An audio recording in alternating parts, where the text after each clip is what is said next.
assise à sa fenêtre, encadrée de bois d'ébène, et cousait. Tout en tirant l'aiguille, elle regardait voler les flocons blancs.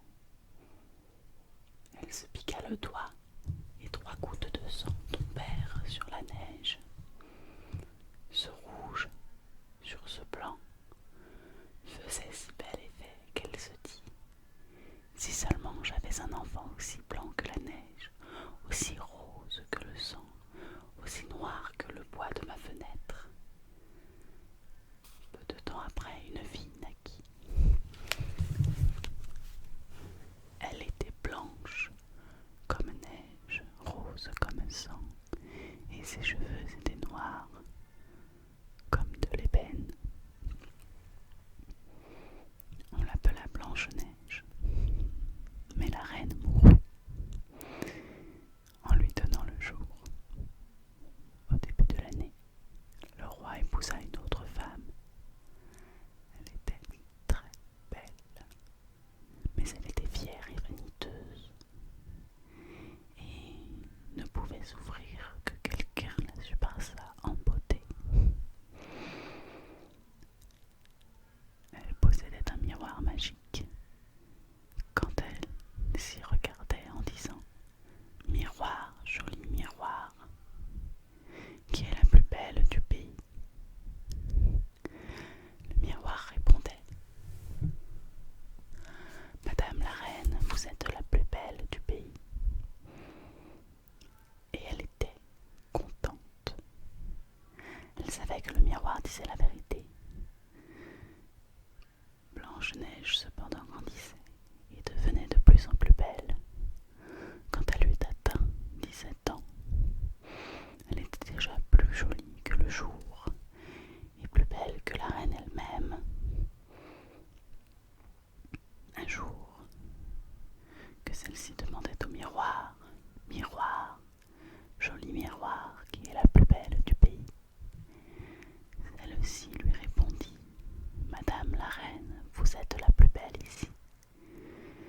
Mais Blanche-Neige est encore 1000 fois plus belle.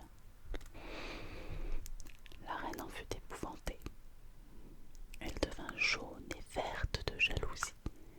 À partir de là, chaque fois qu'elle apercevait Blanche-Neige, son cœur se retournait dans sa poitrine, tant elle éprouvait de la haine à son égard.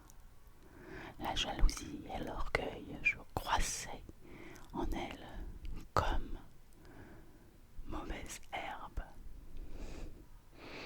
Elle en avait perdu le repos, le jour et la nuit. Elle fit venir un chasseur et lui dit: emmène l'enfant dans la forêt. Je ne veux plus la voir. Tue-la et rapporte-moi pour preuve de sa mort ses poumons et son foie. Le chasseur obéit et conduisit Blanche-Neige dans les bois. Mais tant qu'il eut dégainé son poignard pour en percer son cœur innocent, elle se mit à pleurer et dit: ô cher chasseur, laisse-moi la vie. Je m'enfoncerai au plus profond de la forêt et ne rentrerai jamais à la maison. Et parce qu'elle était belle, le chasseur eut pitié d'elle et dit: sauve-toi, pauvre enfant. Les bêtes de la forêt auront au fait de la dévorer. Et songea-t-il, et malgré tout, il se tenait soulagé de ne pas avoir à la tuer. Un marcassin passait justement. Il le tua de son poignard, prit ses poumons et son foie et les apporta à la reine comme preuve de la mort de Blanche-Neige. Le cuisinier reçut l'ordre de les apprêter et la méchante femme les mangea, s'imaginant qu'ils avaient appartenu à Blanche-Neige. La pauvre petite, elle, était au milieu des bois, toute seule. Sa peur était si grande qu'elle regardait chaque feuille de la forêt sans savoir ce qu'elle allait devenir. Elle se mit à courir sur les cailloux pointus et à travers les épines. bêtes sauvages bondissaient autour d'elle, mais ne lui faisaient aucun mal. Elle courut jusqu'au soir, aussi longtemps que ses jambes purent la porter. Elle aperçut alors une petite maisonnette et y pénétra pour s'y reposer. Dans la maisonnette, tout était minuscule, gracieux et propre.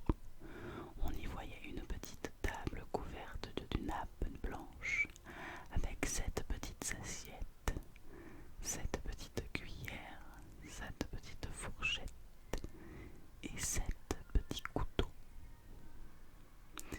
et aussi 7 petits gobelets. Contre le mur, il y avait 7 petits lits alignés les uns à côté des autres et recouverts de draps tout blancs. Blanche-Neige avait si faim et si soif qu'elle prit dans chaque assiette un peu de légumes et de pain et but une goutte de vin dans chaque gobelet, car elle ne voulait pas manger la portion tout entière de l'un des convives. Fatiguée, elle voulut ensuite se coucher, mais aucun des lits ne lui convenait. L'un était trop long, l'autre trop court. Elle les essaya tous, le 7e enfin fut à sa taille. Elle s'y allongea et se confia à Dieu et s'endormit. Quand la nuit fut complètement tombée, les propriétaires de la maisonnette arrivèrent. Ils étaient 7 nains qui, dans la montagne, travaillaient à la mine. Ils allumèrent leurs 7 petites lampes, et quand la lumière illumina la pièce, ils virent que quelqu'un s'y était installé. Le premier dit: qui s'est assis sur ma petite chaise? Le deuxième, qui a mangé ma petite assiette? Le troisième, qui a pris mon pain? Le quatrième, qui a mangé mes légumes? Le cinquième, qui s'est servi de ma fourchette? Le sixième, qui a coupé mon couteau avec mon couteau? Le septième, qui a bu dans mon gobelet? Le premier, en se retournant, vit que son lit avait été dérangé. Qui a touché à mon lit?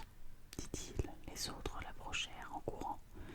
Chacun s'écria: dans le mien, il y a aussi quelqu'un qui s'est couché.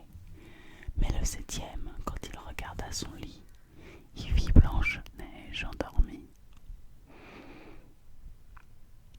Il appela les autres qui vinrent bien vite et poussèrent des cris étonnés.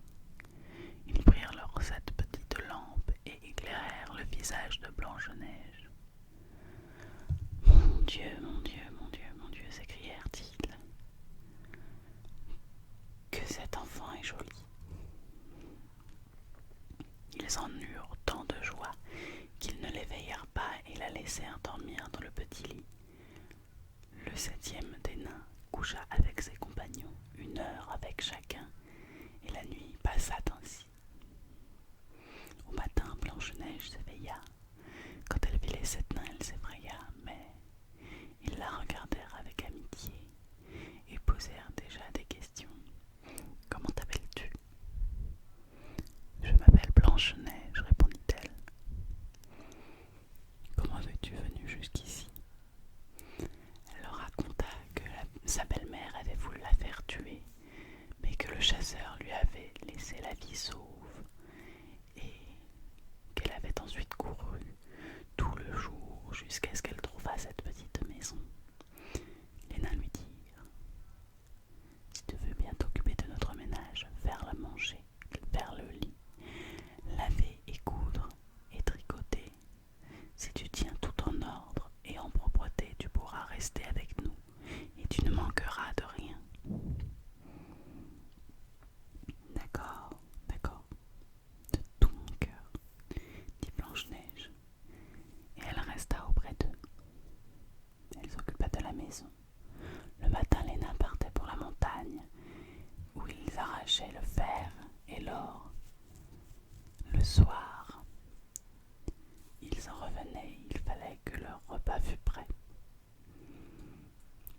journée, la jeune fille restait seule. Les bons petits nains l'avaient mise en garde. Méfie-toi de ta belle-mère. Elle saura bientôt que tu es ici. Ne laisse entrer personne. La reine, cependant, après avoir mangé les poumons et le foie de Blanche-Neige, s'imaginait qu'elle était redevenue la plus belle de toutes, et se mit devant son miroir et demanda: Miroir, joli miroir, qui est la plus belle du pays? Le miroir répondit: Madame la reine, vous êtes la plus belle ici, mais par-delà les monts d'airain, auprès des gentils nains, Blanche-Neige est 1000 fois plus belle. La reine en fut bouleversée. Elle savait que le miroir ne pouvait mentir. Elle comprit que les chasseurs l'avaient trompée et que Blanche-Neige était toujours en vie. Elle se creusa la tête pour trouver un nouveau moyen de tuer la belle. Elle savait que la jalousie ne lui laisserait aucun repos. Ayant finalement découvert un stratagème, elle se farda le visage et s'habilla comme une vieille marchande ambulante. Elle était méconnaissable. Ainsi déguisée, elle franchit les 7 montagnes derrière lesquelles vivaient les nains. Elle frappa à la porte et dit: J'ai du bon à vendre, Blanche-Neige regarda par la fenêtre et dit: Bonjour, bonne dame, qu'avez-vous à vendre? De la belle et bonne marchandise, répondit-elle, des lacets de toutes les couleurs. Et elle lui en montra, tressés de soie multicolore.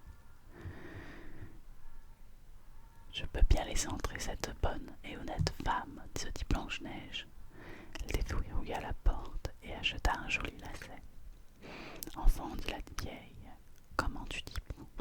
Viens, je vais t'ajuster comme il faut. Blanche-Neige était sans méfiance et se laissa mettre son nouveau lacet.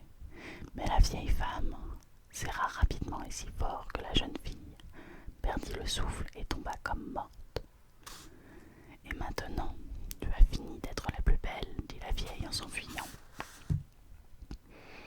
Le soir, peu de temps après, les 7 nains revinrent à la maison. Quel effroi fut le leur lorsqu'ils virent leur chère Blanche-Neige étendue sur le sol, immobile, comme sans vie. Ils la soulevèrent et virent que son corselet était trop serré. Ils en coupèrent vite les lacets. La jeune fille recommença à respirer doucement et peu à peu, elle revint à elle. Quand les nains apprirent ce qui s'était passé, ils dirent: La vieille marchande n'était autre que sa mécréante de reine. Garde-toi et ne laisse entrer personne quand nous ne serons pas là. Miroir, dit la méchante femme dès son retour du château au château. Miroir, joli miroir, qui est la plus belle du pays. Une nouvelle fois, le miroir lui avait répondu: Madame la reine, vous êtes ici la plus belle, mais par-delà les monts d'airain, dans la maison des 7 nains, Blanche-Neige est 1000 fois plus belle. Quand la reine entendit ces mots, elle en fut si bouleversée qu'elle sentit son cœur s'étouffer. Elle comprit que Blanche-Neige avait recouvré la vie. Eh bien, dit-elle, je vais trouver quelque moyen qui la fera disparaître à tout jamais. Par un tour de sorcellerie qu'elle connaissait, elle empoisonna un peigne. Elle se déguisa à nouveau et prit l'aspect d'une autre vieille femme.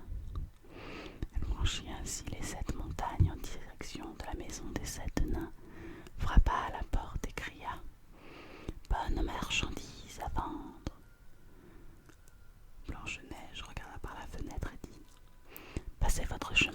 pas le droit d'ouvrir à quiconque.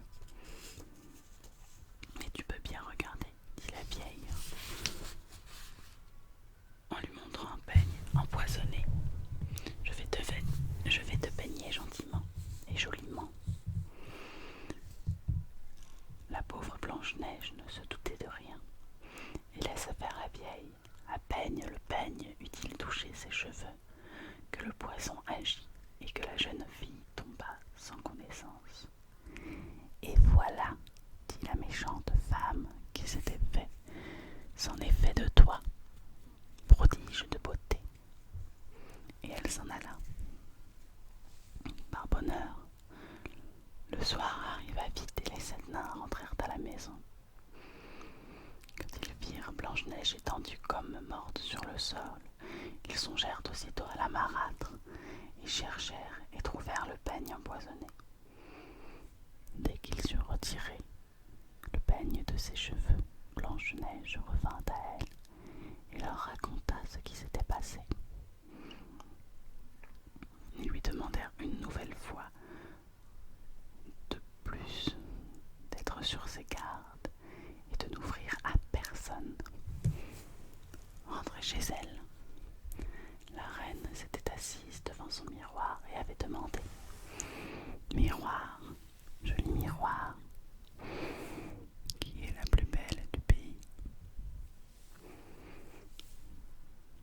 Comme la fois précédente, le miroir répondit « Madame la reine, vous êtes ici la plus belle, mais par-delà les 7 monts d'airain, de la maison des 7 nains, Blanche-Neige est 1000 fois plus belle. » Quand la reine entendit cela, elle se mit à trembler de colère. « Il faut que Blanche-Neige meure !» s'écria-t-elle. « Disais-je en périr moi-même ?» Elle se rendit dans une chambre sombre et isolée où personne n'allait jamais et prépara une pomme empoisonnée.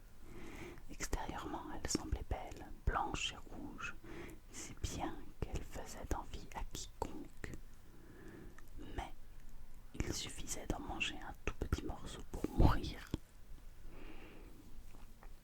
Quand tout fut prêt, la reine se farda le visage et se déguisa en paysanne. Ainsi transformée, elle franchit les 7 montagnes pour aller chez les 7 nains. Elle frappa à la porte.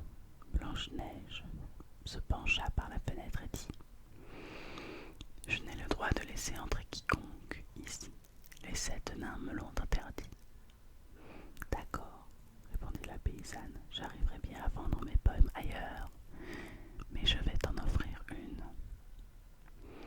Non, dit Blanche-Neige, je n'ai pas le droit d'accepter quoi que ce soit. Aurais-tu peur d'être empoisonnée ? Demanda la vieille. Regarde, je partage la pomme en 2. Tu en mangeras une moitié qui est rouge et moi celle qui est blanche. La pomme avait été traitée avec tant d'art que seule la moitié rouge était empoisonnée. Blanche-Neige regarda le fruit avec envie, et quand elle vit que la paysanne en mangeait, elle ne put résister plus longtemps. Elle tendit la main et prit la partie empoisonnée de la pomme. À peine eut-elle mis les dents qu'elle tomba morte sur le sol. La reine la regarda dans les yeux, méchant, et ricana. « Blanche-Neige, blanche comme la neige, rose comme le sang, noir comme l'ébène, cette fois-ci les nains ne pourront pas te réveiller. » Et quand elle fut de retour chez elle, elle demanda un miroir. « Miroir, joli miroir, qui est la plus belle du pays ?» Celui-ci répondit enfin, « Madame la reine, vous êtes la plus belle du pays. » Et son cœur jaloux trouva le repos, pour autant que son cœur jaloux puisse le trouver. Quant au soir, les 7 petits nains arrivèrent chez eux. Ils trouvèrent Blanche-Neige étendue sur le sol, sans souffle. Ils la soulevèrent. « cherchèrent s'il y avait quelque chose d'empoisonné. Des filèrent son corset, coiffèrent ses cheveux, la lavèrent avec de l'eau et du vin, mais rien n'y fit. La chère enfant était morte, et morte elle restait. Ils la placèrent sur une civière, s'assirent tous les 7 autour d'elle et pleurèrent 3 jours durant. Puis ils se préparèrent à l'enterrer. Mais elle était restée fraîche, comme un être vivant, et ses joues roses étaient roses comme auparavant. Ils dirent: nous ne pouvons pas la mettre dans la terre noire. Ils fabriquèrent un cercueil de verre transparent où on pouvait la voir de tous les côtés. Ils l'installèrent et écrivirent dessus son nom en lettres d'or en ajoutant qu'elle était fille de roi. Ils portèrent le cercueil haut sur la montagne et l'un d'eux, sans cesse, monta la garde auprès de lui. Les animaux de la forêt venaient aussi et pleuraient Blanche-Neige. D'abord un hibou, puis un corbeau, enfin une colombe. Longtemps, Blanche-Neige resta ainsi dans son cercueil, toujours aussi jolie, ayant l'air de dormir. Blanche comme la neige, rose comme le sang, avec les cheveux noirs comme l'ébène. Il arriva qu'un jour, un prince qui chevauchait dans la forêt s'arrêta à la maison des nains pour y passer la nuit. Il vit le cercueil au sommet de la montagne et la jolie Blanche-Neige. Et ce fut ce qui était écrit en lettres d'or. Il dit aux nains: laissez-moi le cercueil, je vous en donnerai tout ce que vous voudrez. Mais les nains répondirent: non, nous ne vous donnerons pas pour tout l'or du monde. Il dit alors: donnez-le-moi pour rien, car je ne veux et je ne pourrai pas vivre sans voir Blanche-Neige. Je veux lui rendre honneur et respect, comme à ma bien-aimée.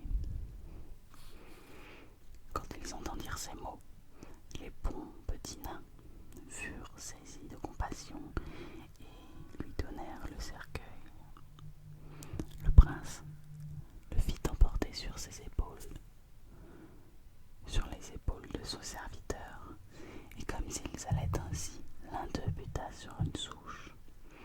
La secousse fit glisser hors de la gorge de Blanche-Neige le morceau de pomme empoisonné qu'elle avait mangé. Bientôt, après, elle ouvrit les yeux, souleva le couvercle du cercueil et se leva. Elle était à nouveau vivante. « Seigneur, où suis-je » demanda-t-elle. « Auprès de moi » répondit le prince, plein d'allégresse. Il lui raconta ce qui s'était passé, ajoutant: « Je t'aime plus que tout au monde. Viens avec moi au château de mon père, tu deviendras ma femme. » Et Blanche-Neige accepta.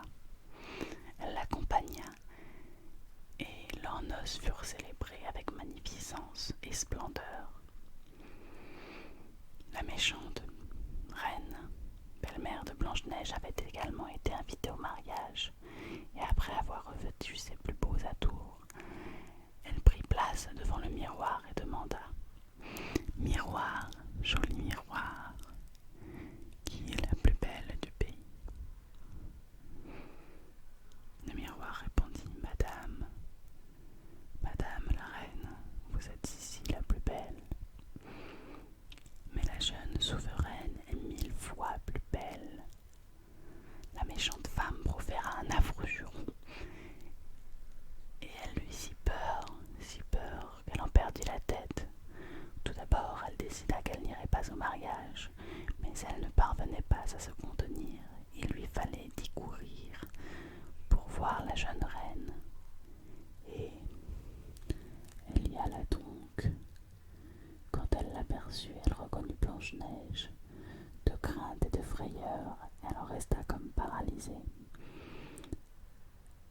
déjà des pantoufles de fer chauffées sur des charbons ardents. On les prit avec les tenailles et on les passa devant elle, et elle dut les mettre aux pieds. Et elle dansa jusqu'à ce qu'elle tombât morte sur le sol